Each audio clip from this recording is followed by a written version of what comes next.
Hello বন্ধুরা, আবার একটা নতুন ভিডিও নিয়ে চলে আসলাম। এখন নিরামিষ একটা তরকারি চচ্চড়ি মতন করবো, মানে ঘাটের মতন। এরকম সব কিছু দেখে নাও। কুমড়ো নিয়েছি, কাঁচকলা, বেগুন, ঝিঙ্গা, আলু, ডাঁটা, কাঁচা লঙ্কা, পেঁপে, আলু, এই পটল, গাজর, দেখো সব রকম সবজি নিয়ে নিয়েছি।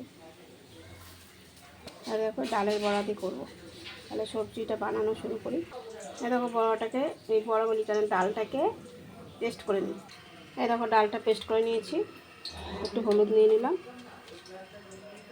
একটু লবণ নিয়ে নিলাম। ডালটাকে ভেজে নিই।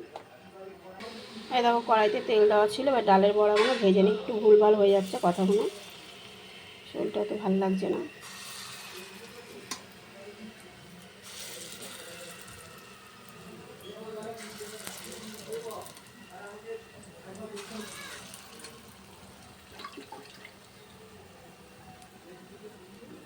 এই দেখো ডালের বড়াটা ভাজা হয়ে গেছে। ডালের বড়াগুলো ভাজা হয়ে গেছে। এই দেখো পাঁচফোড়ন, শুকনো লঙ্কা, তেজপাতা দিয়ে দিলাম। এই দেখো সম্বারটা ভাজা হয়ে গেছে। এবার সবজিগুলো সব দিয়ে দিলাম।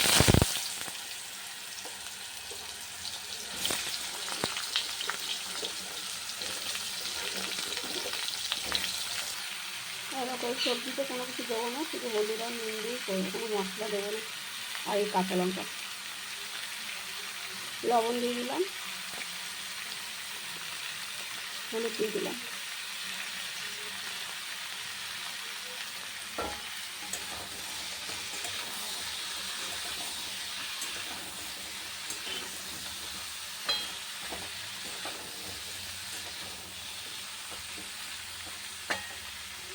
এবার ঢেকে দেবো।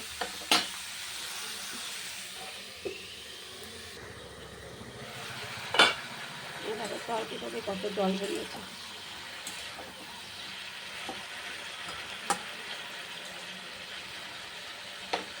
ঢেকে দিলে সব জল বেরিয়ে যায়। এই এখন সবজিটা কতটা মজে গেছে, তেলও বেরিয়ে গেছে। আর একটু হবে, হালকা জল দেবো, বেশি জল দেবো না।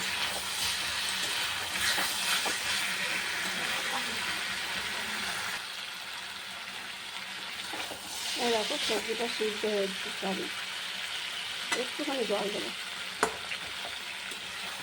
নাহলে বড়াটা আছে তো, বড়াটা নাহলে খাওয়াবে না, ডালের বড়াটা। এই দেখো হালকা একটু জল দিয়ে দিলাম।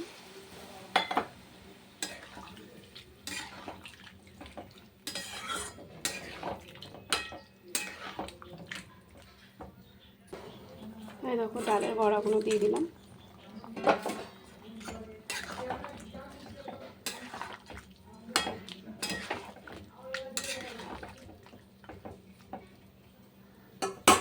তরকারিটা একটু ঢেকে দিই। এই দেখো তরকারিটা হয়ে এসছে, আর একটু হবে। একটু চিনি দিয়ে দিলাম।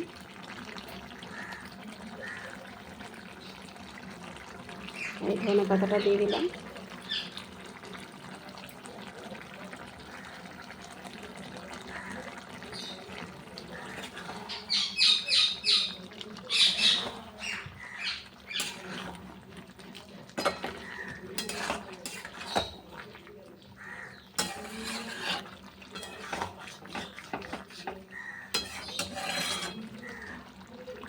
এই দেখো তরকারিটা হয়ে এসছে, আর একটু হোক টানো তবে নামিয়ে।